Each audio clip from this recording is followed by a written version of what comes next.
오늘은 우리에게 생명의 말씀에 대해서 하나님이 전해주고 계십니다. 우리 안에는 여러 기가 있습니다. 노기도 있고 분기도 있고 또 충천하는 사기도 있고, 그러나 하나님이 전체적으로 우리에게 존재를 주신 것은 바로 자신의 생기를 불어넣어서 생명이 되게 했습니다. 그 생기가 우리 안에 흘러넘치면 모든 시선도 맑고 또 삶의 걸음걸음도 경쾌하고, 생기가 없으면 아무리 우리가 용량이 커도 그저 죽어 있고 쓰러진 자루와 같은 그런 삶을 살게 됩니다. 사람 안의 생기, 이것을 특별히 빛이다라고 이렇게 말합니다.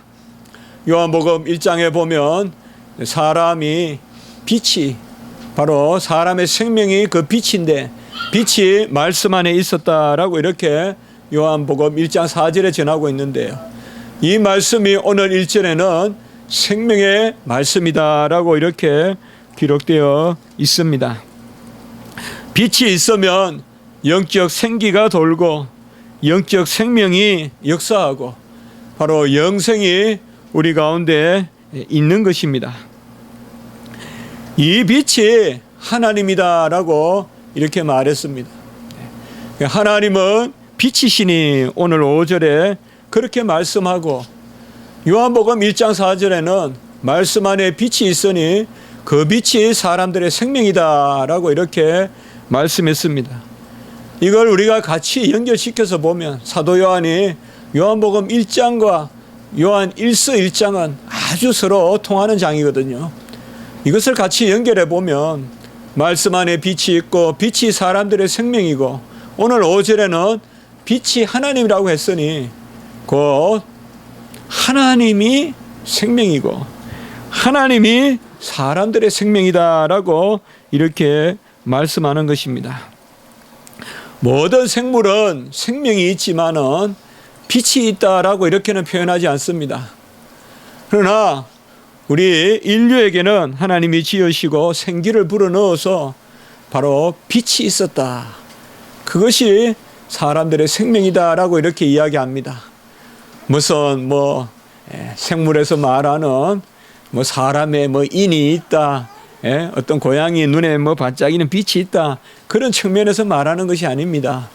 바로 사람에게만 고유한 그러한 빛이 있어요. 그래서 우리는 비추는 빛이고 고유한 인격적인 그러한 빛이 있습니다. 이 빛이 특별히 우리 안에 어떻게 작용하고 발동하느냐, 그것이 바로 말씀입니다. 그 말씀이 있어야 빛이 나는 것입니다. 열이 나는 것입니다. 우리가 후 바람을 불면 죽어가던 그런 화로의 숯에 빨갛게 다시 불이 일듯이 바로 그렇습니다.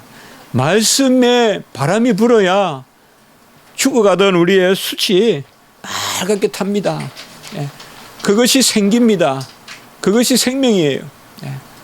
이 생명이 있어야 살아있는 것이요, 이 생기가 있어야 살아있는 것입니다. 요한복음 12장 50절에 보니까 나는 그의 명령이 영생인 줄 아노라. 우리 주님이 친히 말씀하셨어요. 명령이 영생이다 이렇게 말씀했어요. 어떻게 명령이 영생이냐? 그럼 우리가 여기 명령을 조금 말씀으로 바꾸어서 보면 말씀이 영생이다라고 우리 주님께서도 그리 친히 말씀했습니다. 이 세상에 죽음은 없습니다. 죽음은 존재하는 것이 아닙니다. 부존재입니다. 이 세상에 어둠도 사실상 없습니다. 하나님이 짓지 않은 것이 이 세상에 없다고 봤을 때 어둠도 없고 죽음도 없습니다. 어둠은 스스로 존재하지 못합니다. 빛이 없는 것이 어둠입니다. 누군가가 죽었다고 말할 때 그 죽음이 존재하는 것이 아닙니다. 생명이 없다는 것입니다. 생명이 없다는 것이 죽음이지 본래 죽음이 있는 것이 아니에요. 문병호에게 죽음이 있고 누구에게 죽음이 있고 본래 죽음이 있는 게 아닙니다. 우리에게는 생명이 있습니다. 지난 주간에 저는 또 한 죽음을 바라보면서 특별히 기도하면서 그런 생각을 했습니다. 죽음이란 게 뭔가? 과연 죽음을 준비할 수 있는가? 혹은 죽음을 이해할 수 있는가? 혹은 죽음을 받아들일 수 있는가? 여러 생각을 해봤습니다. 선뜻 1차적으로 저에게 다가온 것은 죽음을 이해할 수 없고 두렵다는 것이었습니다. 그래서 제가 그 생각을 했습니다.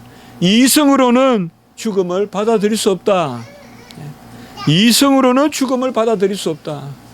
오직 기도하는 가운데 믿음으로 죽음을 우리는 용납하고 받아들이고 또 죽음 가운데서도 오히려 하나님의 뜻을 보지 선뜻 지나가는 우리 이성의 버릇으로야 죽음을 용납할 수 없다.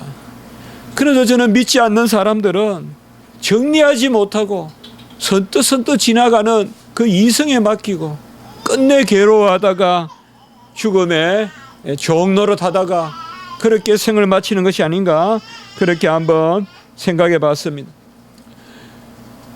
한 해 중에 이제 5월도 또 곧 뒤안길로 그렇게 사라지는데요. 5월이 실록이고 가장 빛이 아름답죠. 가을에 빛이 있지만은 이 실록의 빛이 가장 눈부십니다. 가을의 빛은 좀 뭐라 그럴까요? 감싸 안는다고 할까요? 그러나 정말 5월의 빛은 우리나라 표현으로 하면 날빛과 같습니다. 날빛. 날빛이 뭔지 우리 학생들은 잘 모르죠. 칼을 열심히 갈면 숫돌에 거기 빛이 나요. 그걸 날빛이라 그래요. 날빛. 칼날의 빛이다. 반짝반짝 한단 말이에요. 그게 날빛이에요. 그런 날빛이 요새 실록에 있잖아요. 보면 우리 집 앞에도 여러 종류의 꽃이 있습니다. 아파트에. 어떻게 보면 우리는 나무를 보면서 나무에 대해서 잘 모르니까 꽃만 바라보는데 사실 벚꽃도 그렇고 또 무슨 뭐 매하니 당매하니 뭐 쭉 홍매하니 뭐 저는 잘 모릅니다만은 여러 이름으로 이렇게 있습니다. 근데 꽃은 잠시잖아요.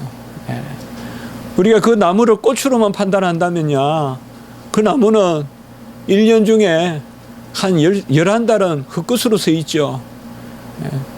그러나 가만히 생각해 보면 꽃은 열매를 맺기 위해서 있는 것이고 또 꽃은 번성하기 위하여 번식을 위해서 있는 것이고 그렇게 생각해 보면 꽃은 결국 나무가 서 있으려고 있는 거잖아요. 본질은 나무가 서 있는 거지 꽃은 아니잖아요, 사실. 그러나 우리는 꽃만 보고 몰라요. 뭐 어떤 사람들은 가을의 나무 또 겨울의 나무를 어느 도로에 가서 또 쭉 돌아보겠지만 우리 집 앞에 그 꽃이 참 많거든요. 벚꽃이 쫙 있고 메타스퀘어나 이런 것도 있는데 꼭 꽃필 때 오잖아요, 사람이. 사실상 우리 안에 이 날빛이 있어요. 이 생명입니다. 어떤 드러나는 꽃이 아니라 우리 존재를 규정하는 그 생명. 어둠은 이러한 빛을 미워하고 질시하고 시기합니다.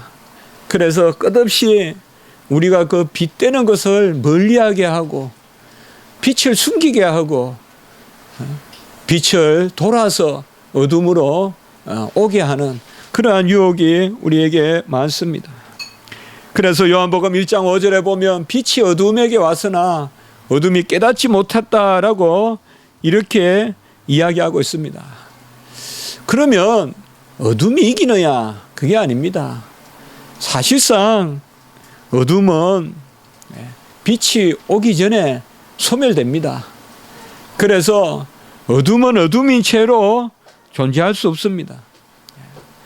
우리가 살아갈 때 굳게 붙들어야 되는 것은 우리의 신념이랄까요? 신념이란 말은 성경에 없습니다만은 확신하는 바 이런 말은 나오죠. 우리의 확신하는 바랄까요? 그것은 빛이 어둠을 이긴다는 것이에요. 선이 악을 이긴다는 것입니다. 그것을 우리가 붙들지 않으면 우리 인생을 아름답게 살 수가 없습니다. 이 세상의 어두움과 더러운 것과 많이 있습니다만은 그것에 매몰되어 살면 우리가 이 세상에서 이길 수 없어요. 이 세상에서 이기는 것은 악을 배워서 이기는 것이 아닙니다. 악의 논리를 배워서 이기는 것이 아니라 어둠을 이기는 것은 빛이다. 어쨌든 우리가 선한 자리에 서고 빛의 자리에 서고, 오늘 오전에 말씀해 보면 하나님은 빛이시라 어둠이 조금 더 없다고 했어요. 그러면 하나님은 본질적으로 빛을 용납하세요. 빛을 사랑하세요. 그래서 우리는 빛에 거할 때 하나님 편에 거하게 되고 빛에 거할 때 하나님을 기뻐하게 할 수 있습니다. 에베소 6장 12절에 보면 이 세상의 씨름은 혈과 육을 상대하는 것이 아니요 통치자와 권세와 어두움 세상 주관자들이다라고 이렇게 말하고 있습니다. 저는 이번 주간에 모 뉴스에서, 기독교 뉴스에서 많은 종교들이 얼마나 지금 쓰고 있는가 그런 글들을 읽어본 적이 있습니다. 야, 이걸 상상이라도 할 수 있을까? 그 연재는 우리 기독교만 썩은 것이 아니다 이렇게 하고 있습니다. 이미 이 말이 얼마나 부끄러운 말입니까? 우리 기독교만 썩은 것이 아니고 불교도 썩었고 로마 캐톨릭도 썩었고 해외에 도박을 하러 간다 그러고 해외에 심지어 그러한 입에 담을 수 없는 그러한 일들을 사제들이 하고 다닌다는 거예요. 그리고 불교의 중들도 온갖 그러한 일들을 하고 뭐 동국대 지금 총장을 못 뽑는데 그 흑막을 뒤에 내막을 보니까 이거는 세상의 시궁창도 이런 시궁창이 없어. 그 글이 좀 씁쓸한 것은 처음부터 그 글의 취지가 우리 개신교만 썩은 것은 아니다라고 해서 이거는 마치 어릴 때 뭐 얼굴에 뭐 묻은 사람이 서로 나무라듯이 무슨 더러운 경쟁하는 것도 아니고, 그리고 마지막 줄에 또 쓴 거 보니까 더 씁쓸하게 하는 것은 그렇다고 해서 개신교는 이걸 이로 삼지 마라 또 이렇게 적어놨습니다. 물론 그런 말 한마디가 뭐 너무 제가 덜쳐내서 그런 마음은 없습니다. 그러나 이 세상이 그렇습니다. 이 세상은 깨어있고요. 오죽하면 엘리야가 한 사람도 동지가 없다고 생각했겠습니다. 한 사람도 신앙의 동지가 없다 그렇게 생각했어요. 그래도 하나님은 7,000명을 남겨두었다 이렇게 이야기했습니다. 아까 우리가 날빛이라고 했지만 우리가 무대에 서야 되겠습니까? 우리가 스스로 빛이 되고 우리가 실록과 같이 어떻게 보면 세상의 나무한테 배워야 돼요. 세상의 나무한테 배워야 돼요. 우리 애가 얼마나 순수함을 잃어버렸는지, 얼마나 아름다움을 멀리하고 사는지, 언어도 거칠어지고 용모도 거칠어지고 형애같이 그야말로 회칠한 무덤 같은 이 세기의 삶을 사는 것이 아닌지 우리가 한번 생각해 볼 일입니다. 좀 더 본질적이고 좀 더 아름답고 좀 더 절제하는 것이 있는지 무조건 그냥 표출해 버리는 그런 삶은 아닌 것입니다. 우리는 빛이 우리 안에 들어와서, 참빛이 우리 안에 들어와서 그 빛이 생명의 말씀으로 우리 안에 들어와서 이제는 빛의 자녀들처럼 행하라라고 에베소 5장 8절에서는 그렇게 말하고 있습니다. 오늘 말씀과 같이 생명의 말씀이 이 땅에 오시고 보고 자세히 보고 만지고 듣고 그 말씀이 이제는 우리 속에 들어와 계십니다. 우리 속에서 역사합니다. 우리가 육신의 연약함을 운동으로 이길 수 있지만 우리 영혼의 연약함은 어떻게 우리가 감당하겠습니까? 어찌 우리가 바람을 불게 할 수 있겠습니까? 오직 하나님이 우리 안에 빛으로 들어오셔서 비추시고 그 말씀으로 그 빛을 발하게 하시기 때문에 우리가 자녀의 신분을 가지게 되는 것입니다. 오늘 말씀은 좀 더 실제적인 삶에 대해서 우리에게 전하고 있습니다. 생명의 말씀이 있으므로 우리가 그 가운데 서로 사귐이 있고 3절에 보면 이렇게 말씀하고 계십니다. 우리의 사귐은 하나님의 말씀 가운데 사귐이고 하나님과의 사귐이고 먼저 예수 그리스도를 사귀는 것입니다.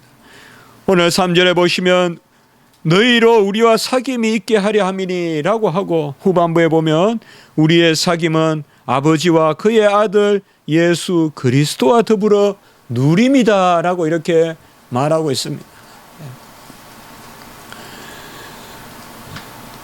저는 우리 성도님 각자가 이러한 누림이 있기를 바랍니다.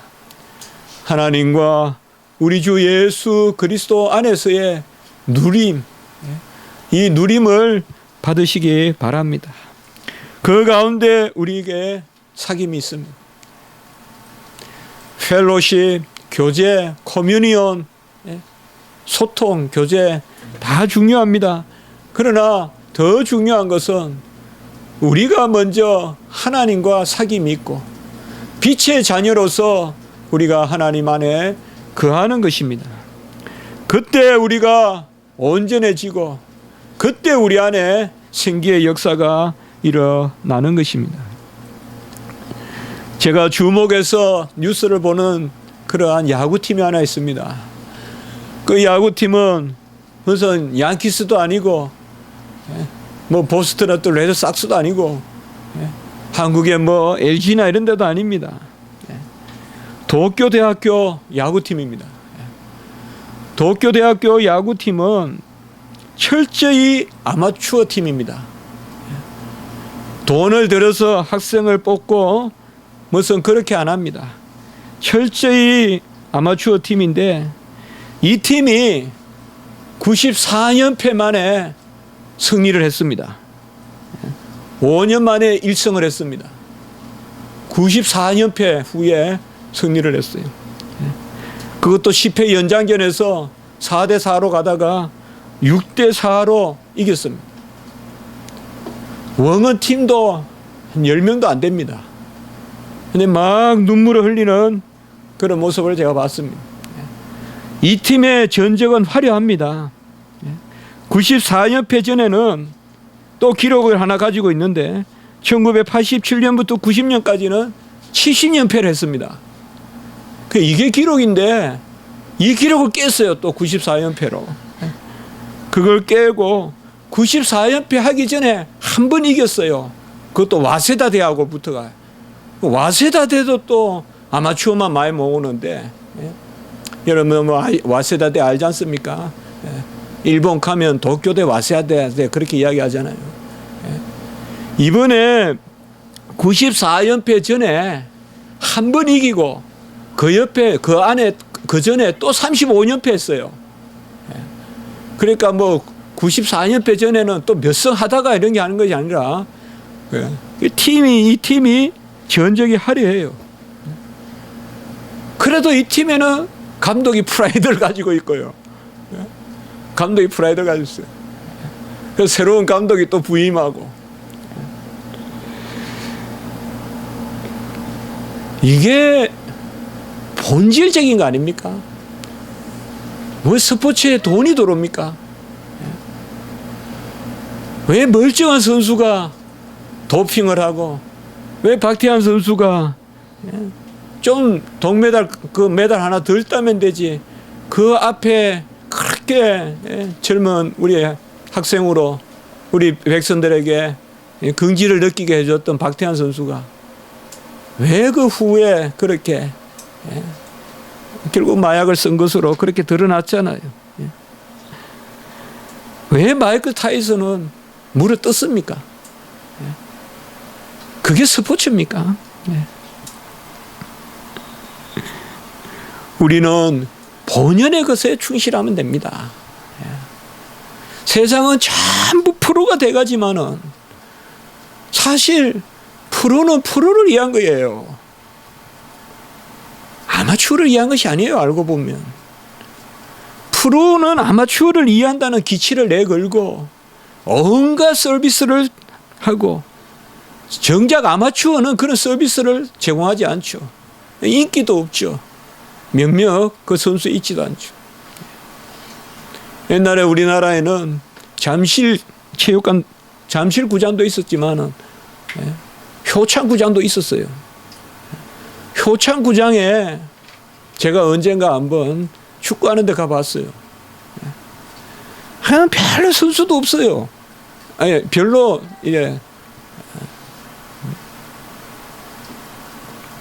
응원군도 없어요. 저는 음악가는 음악을 즐기면 된다고 봐요. 좀 가난하더라도 미술가는 자기의 안목으로 그림을 그릴 수 있다면 된다고 봐요. 교육자는 하나이라도 길러내는데 가치관을 두면 된다고 봐요. 저 같은 사람. 성도는 무엇이 본연입니까? 내가 하나님께 예배의 제물이 되는 것입니다. 내가 빛이 되는 것입니다. 무슨 사업을 한다고 묻어 뜯고 말이에요. 무슨 사업을 한다고 반칙하고요. 무슨 교회 일 한다고 도핑하고요. 그럴 필요가 없다 이 말입니다. 하나님이 그렇게 큰 스탠드에 3만, 4만, 5만 간중을 요구하실까요? 하나님은 공을 차라 할 때는 그것으로 건강하고 즐겁고 사기라고 하는 것이란 말이에요. 오늘 3절에 보면 사귐이 있고, 언제부턴가 교회가 사귐보다도 그 너머의 가치를 추구하느라 이 사귐이 희생돼 버렸다. 가만히 놔두면 친한데 말이에요. 가만히 놔두면 그냥 동행하고. 저는 뭐 본 게 어릴 때밖에 본 게 없어. 아니면 본 게 어릴 때밖에 본 게 없는 게 아니라 어릴 때가 그렇게 좋아요. 저는 거야. 순수해 보이고. 어느 친구 집에 가면 주섬주섬 부엌에서 나와가지고 행주로 막 그냥 텐마를 닦아주고 밥을 하나 가져오고 자연스럽잖아요. 뭘 온다고 준비하고 닦고 그렇지 않아요. 집에 있는 모습 그대로 다 보여줘요. 그냥 그래서 들어가서 내 친구다 그러면 아이고 누구냐 왔냐 네가 걔냐 하면서 밥 한 끼 주고, 그게 사귐이잖아요. 사귀니까요. 그러다 친구를 사귀고, 그런 친구는 잘 잊지를 못하죠. 뭔가 격식이 많고 뭔가 이렇게 많고, 바로 예수 그리스도 안에서 더불어 사귀는, 우리가 너무 우리 안에 사귐을 강조하다 보니까 교회가 너무 교제를 강조하고 교회가 너무 가치를 너무 추구하다 보니까 정작 본연의 일들에 우리가 좀 등한시하지 않는가, 그런 생각을 해봅니다. 코이노니아 사귐은 하나님과 예수 그리스도 안에 더불어 거하는 것이지 그 이상의 의미가 없습니다. 우리는 예수의 품 안에 있기 때문에 함께 사귀는 것입니다. 전에도 말씀을 드렸지만 우리 젊은이들은 특별히 본질에 충실하십시오. 저는 제가 이런 말할 자격이 있는지 모르지만 우리 집에 아이들도 있기 때문에 젊은이들에게 저는 한 가지만 말하라고 한다면 인생을 즐기라고 말하고 싶어요. 이 즐기라는 enjoy라는 말은 성경적인 단어예요. 조회라는 말이 바로 생명이에요. enjoy, 생명 안에 있으라 이 말이에요. 이게 영어의 enjoy예요. 그래서 영어에서 뭐 rejoice란 말도 있고 delight란 말도 있고 하지만 정말 가장 기쁜 뜻은 enjoy라는 말이에요. 즐기라 이 말이에요. 이것은 생명 가운데 본질 가운데 즐기라는 거예요. 꼭 1등 피아니스트가 될 필요가 없어요. 나는 언제가 2등이 될 수밖에 없어요. 루빈스타인도 있고 호르비츠도 있고 다 있어요. 굴드도 있고. 그 사람들이 경쟁한다면 어찌 음악이 아름답겠어요. 이 사람은 이렇게 표현하고 저 사람은 저렇게 표현하고. 제가 서구를 조금 좋아하는 것은 시벨리우스를 잘 지휘하는 핀란드에 에사 파카 살로넨이라는 지휘자가 있어요. 20대에 발탁을 해가지고 국립 지휘자로 세워요. 그분이 지금 영국의 세계적인 오케스트라 영국 필하모니의 수석 지휘자예요. 핀란드에서 시벨리우스의 자랑이 핀란드예요. 이번에 음악회 가니까 시벨리우스 이제 전곡을 하더라고요. 교향곡 전곡이라면 7곡인데 그걸 다 하더라고요. 우리는 20대를 서울시립의 지휘자로 앉힐 수 있습니까? 너무 질투가 많고 시기가 많고 세대는 세대를 용납 못하고 젊은이들은 무조건 잘못됐다 그러고 얼마나 그 살로넨이라는 지휘 잘하는지 몰라요. 다 보면 어린아이 같아요. 거기에서 데뷔한 사람이 데뷔한 분. 그러니까 그분이 그 젊은이가 시벨리우스를 핀란드를 그냥 크게 높이 놓은 거예요. 다 죽여버리고 다 없애버리고 뭘 좀 해보려고 그러면 시기 질투해가지고 막 문서 돌리고 댓글 달고 이런 시대에 우리가 살고 있어요. 우리의 진정한 사귐이 어디 있을까요? 이 코이노니아 사귐이라는 것이 바로 빛의 속성을 이야기하는 것이에요. 빛은 투명해요. 빛은 그저 뚫고 나가요. 벽이 없어요. 빛이 못 가는 데는 아무도 못 가요. 저 9만리, 1000만리 되는 저 땅 심해 그 저 땅바닥에 있는 바다. 제가 미국에 가보니까 정말 뭐 수만 킬로 내려가더라고요. 절대 암흑이라 그래요. 거기도요 빛이 들어온다는 거예요. 어딘가 빛이 들어온다는 거예요. 땅을 파고도 들어온다는 거예요. 절대 암흑은 없다는 거예요. 이 빛의 사귐이라는 게 이런 속성이에요. 격자를 세우고 칸을 만들고 도서실에서도 그렇고 독서실에서도 그렇고 요새는 어떤지 몰라도 미국에 가니까 제일 인상 깊은 게 오피스에 가니까 전부 따로따로 앉아 있어요. 우리나라는 팍 퍼뜨려 놓고 하잖아요. 그게 좋아 보이는데 요새는 꼭 그렇게만도 안 보여요. 그저 독립해서 그냥 자리 하나 주면 하루 종일 내 앉아서 일 보고 집에 딱 가고 좋겠다. 바로 빛의 사귐이 있어야 되는데 5절에 보면 하나님은 빛이시라 어둠이 조금도 없다라고 이렇게 말씀하고 있습니다. 우리는 다 빛이 임하여서 우리가 그 빛 가운데 행함으로 사귐이 있습니다. 특별히 우리 젊은이들 어떻게 누구를 사귀어야 돼요? 오늘 7절 한번 읽어볼까요? 우리 7절 한번 같이 보겠습니다. 같이 7절 한번 읽습니다. 시작. 그가 빛 가운데 계신 것 같이 우리도 빛 가운데 행하면 우리가 서로 사귐이 있고, 여기까지만 봅시다. 일단 우리가 빛 가운데 행하면 우리가 서로 사귐이 있고 라고 이렇게 이야기했어요. 누구를 사귀어야 돼요? 빛 가운데 거하는 사람을 사귀세요. 사귄다는 것은 자선을 베푸는 거 아니에요. 내가 도덕적으로 뛰어난데 쟤는 좀 불량한데 내가 쟤를 사귀어서 그건 사귐이 아니에요. 그럼 그 친구를 돕는 거라거나 구제하는 것이지, 사귄다는 것은 동등하게 도덕적으로도 이게 기준이 돼야 돼요. 빛 가운데 행하면 우리가 서로 사귐이 있다라고 했어요. 어떻게 보면 진정한 사귐은 이것밖에 없어요. 나머지는 전부 다 거짓 사귐이에요.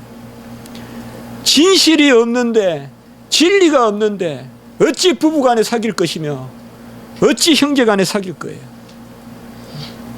부부간에 숨기지 마세요. 부부간에 어찌 진실이 없는데 사귈 거예요.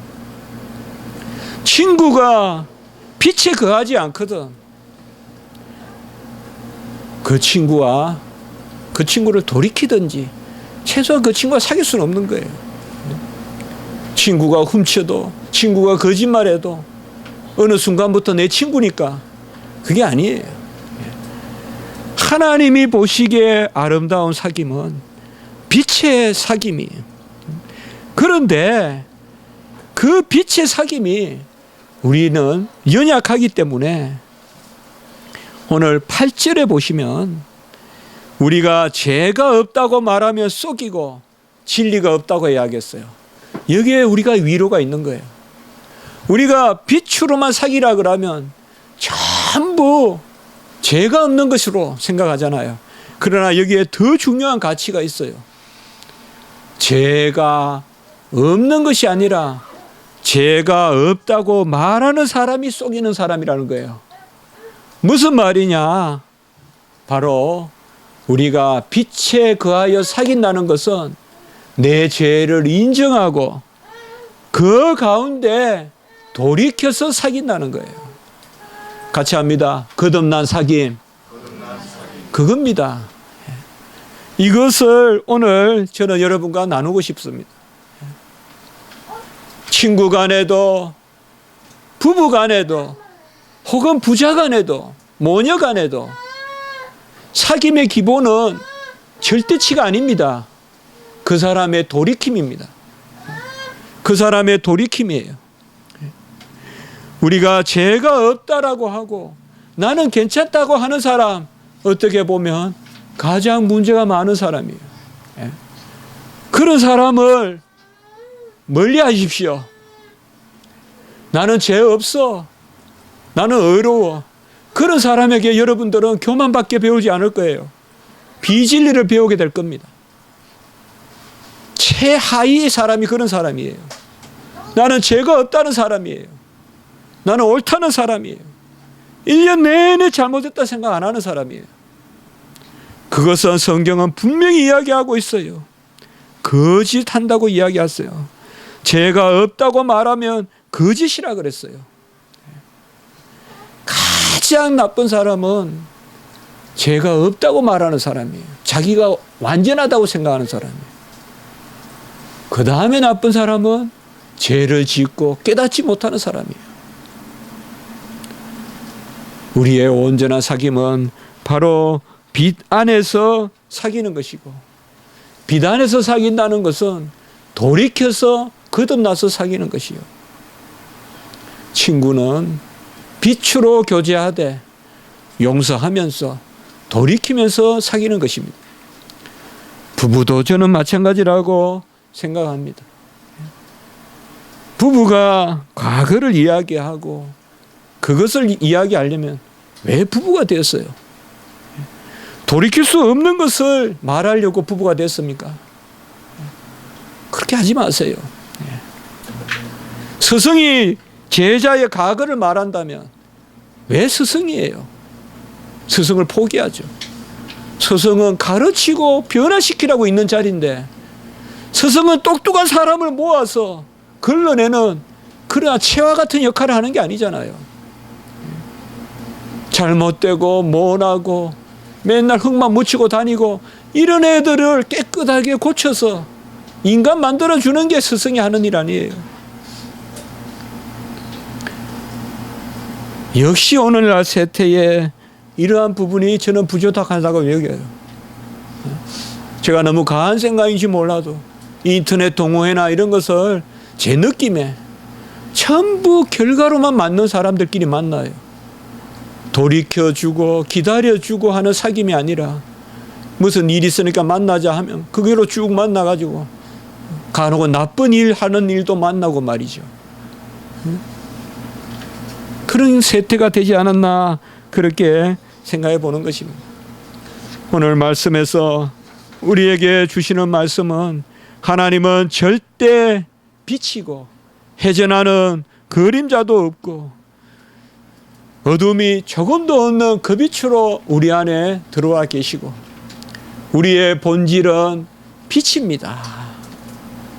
훌륭한 커리어를 쌓는 부모가 되려 하지 마시고 그저 착한 부모가 되려 하십시오. 저는 그런 부모 되고 싶습니다. 훌륭하겠죠. 뭐가 훌륭하겠어요. 그런 부모 지금이라도 되었으면 좋겠어요. 자녀도 부모의 뜻을 너무 힘들게 생각하지 마세요. 부모는 착한 자녀를 원하지 훌륭한 자녀 원하지 않아요. 훌륭하면 얼마나 훌륭할 거며 그 훌륭하다는 것에서 과연 행복을 이야기할 수 있을까요? 진정한 복을 이야기할 수 있을까요? 우리는 물어뜯어서라도 이겨야 되고 남을 끌어내리고 약물을 써서라도 더 빨리 뛰어야 되고 이러한 마음을 내려놓읍시다. 평소에 2등을 즐길 수 있어야 돼요. 3등을 즐길 수 있어야 돼요. 꼭 1등만이 사는 세상은 아니잖아요. 우리가 빛에 거하고 본질에 거하고 중요한 것은 빛의 사귐이 있어야 되는데 돌이켜서 그 사람 그렇잖아 라는 말은 크리스찬이 해서는 안 된 말입니다. 특별히 가르치는 사람이 교사가 그런 말을 해서는 안 돼요. 특별히 제가 저에게 많이 다구치는 생각이 그렇습니다. 우리는 그 사람을 변화시켜. 하나님은 고치러 오셨지. 고치러 오셨지. 좋은 사람 찾으러 오신 게 아니에요. 하나님은 고치러 오셨어요. 예수님은 변화시키러 오셨어요. 예수님은 동지를 규합하고 뜻에 맞는 사람 찾으러 오지 않았습니다. 좀 더 본질로 돌아갑시다. 이 세태가 온갖 것으로 춤을 추더라도 우리는 좀 더 본질로 돌아갑시다. 오늘 10절 마지막에 보면 그의 말씀이 우리 속에 있지 아니하니라 라고 했는데 우리는 이 말씀이 아니라 영생의 말씀이 우리 안에 있사오니 우리가 어디로 가오리까라는 요한복음 6장 68절 베드로의 고백. 저는 이것이 베드로가 예수님을 끝까지 쫓은 저는 그 힘이라고 생각합니다. 변화 기대합시다. 우리 자녀의 변화 기대하시고 우리 부모님의 변화 우리 자녀들은 기대하십시오. 기도하십시오. 우리 부모는 본래 저렇다고 하는 것 그것이야말로 가장 나쁜 것입니다.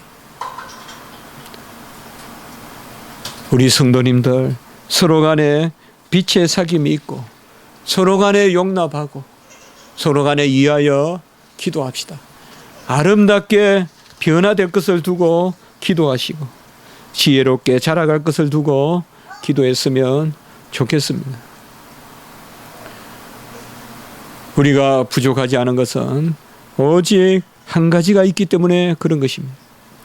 아까 7절 후반부 말씀을 읽고 오늘 말씀을 마치겠습니다. 그 아들, 거기부터 읽겠습니다. 7절 후반부 시작. 그 아들 예수의 피가 우리를 모든 죄에서 깨끗하게 하실 것이요. 예수의 피가 역사하면 아물고 하나 되게 하고 서로 상합합니다. 우리가 빛 가운데 거하고 본질에 충실합시다. 마지막까지 우리가 힘쓸 것은 하나님 앞에 나를 다듬는 일입니다. 그것이 우리가 마지막까지 해야 될. 철학자는 사과나무를 하나 심는다고 했으면 그것은 그 철학자의 착각이었어요. 틀린 것은 아니겠지만 스피노자가 말했다면 우리는 내일 세상이 망하더라도 우리 내일 망한다면 이미 하나의 뜻인 줄 알겠지만 오늘 나는 말씀으로 기도로 나를 가꾼다. 그게 본질입니다. 너무 보여주는 신앙, 너무 접촉하는 신앙, 너무 드러나는 신앙에 우리가 익숙해져 있지 않습니까? 그것만 하면 의무를 다했다고 생각하지 않습니까? 혹은 그것 때문에 너무 힘들지 않습니까? 우리 교회만큼은 원컨대 본질적이면 좋겠습니다. 그 본질은 우리 서로 간에 위하여 기도하는 것도 있지만 하나님 안에 그리스도 안에 사귐이 있고 라고 했습니다. 먼저 그리스도와 하나님 안에 사귀고 그 가운데 우리가 사귀는 그런 은혜의 역사가 있길 바라고 지금 어렵고 힘든 우리 지체들 가정들에게는 정말 하나님의 빛이 비추어서 이런 은혜의 역사가 있길 바랍니다. 우리 젊은이들 힘을 내세요. 여러분 자신을 가꾸세요. 우연히 되는 것은 본질적인 거 아니에요. 저 대학교 시험 크게 실패했어요. 누구보다 잘 알아요. 그걸 가지고 10년 동안 고민했어요. 하루도 그걸 잊어버린 날이 없어요. 대학교 실패한, 시험 실패한 것은. 그러나 그땐 그걸 몰랐어요. 실수로 실패하는 것은 귀한 것이 아닌 거예요. 실수로 얻을 수 있는 것도 귀한 것이 아니에요. 한 번 시험 잘 쳐서 들어갈 수 있는 거 그렇게 귀한 거 아니에요. 한 번 시험 조금 못 쳤다고 못 들어가는 거 그거 그렇게 귀한 거 아니에요. 진짜 귀한 것은 불변하는 거예요. 여러분 자신을 가꾸세요. 우리 젊은이들 여러분 자신을 가꾸고 우리 연세 드신 우리 모두도 우리 자신을 가꾸고 착하고 빛 가운데 거하는 그런 은혜가 있기를 주님의 이름으로 축복해 봅니다. 한번 기도드리겠습니다. 거룩하고 자비로우신 하나님 아버지, 우리가 생명의 말씀에 거하게 하시고 빛 가운데 사귐이 있게 하시니 감사합니다. 진리 가운데 인도하여 주시고 우리가 돌이키게 하시고 예수 그리스도의 피가 능치 못함이 없음을 믿사오니 우리가 주 안에서 모든 일로 온전해질 수 있도록 인도해 주시옵소서. 우리 영혼 한 영혼을 지켜 보호하여 주시고 하나님의 가장 큰 관심사는 우리의 일도 아니고 업적도 아니고 우리의 명예도 아니고 성취도 아니고 우리 자신인 것을 기억하게 도와 주시옵소서. 어떤 일로 우리 자신을 해치지 말게 하시고 어떤 일로 우리 자신을 포기하지도 말게 하시고 좀 부족하고 연약하더라도 우리 자신을 가꾸어가는 그러한 주님의 본연의 뜻을 헤아리는 저희들이 되게 해 주시옵소서. 감사하옵고 우리 구주 예수 그리스도 이름으로 기도드리옵나이다. 아멘.